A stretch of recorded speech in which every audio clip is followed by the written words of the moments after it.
বনের গভীরে ছোট্ট আশ্রমে ভক্তিভরে বাস করতেন বৃদ্ধা শবরী।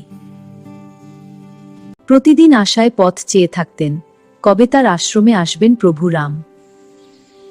বছরের পর বছর কেটে গেল, তবু শবরীর বিশ্বাস একটুও কমল না। প্রতিদিন ভক্তিভরে আশ্রম পরিষ্কার করতেন শবরী। প্রভুর আগমনের আশায় তিনি যত্ন করে ফল সংগ্রহ করে রাখতেন। অবশেষে একদিন রাম ও লক্ষ্মণ এসে পৌঁছালেন শবরীর আশ্রমে। প্রভুকে দেখে আনন্দে ভরে উঠল শবরীর হৃদয়। প্রভুর জন্য মিষ্টি ফল বেছে নিতে ভক্তিভরে নিজেই চেখে দেখলেন শবরী। শবরীর নির্মল ভক্তি অনুভব করে স্নেহভরে সেই ফল গ্রহণ করলেন রাম। সেই মুহূর্তে শবরীর জীবন পূর্ণতা পেল, আত্মা ভরে উঠল শান্তি ও আনন্দে।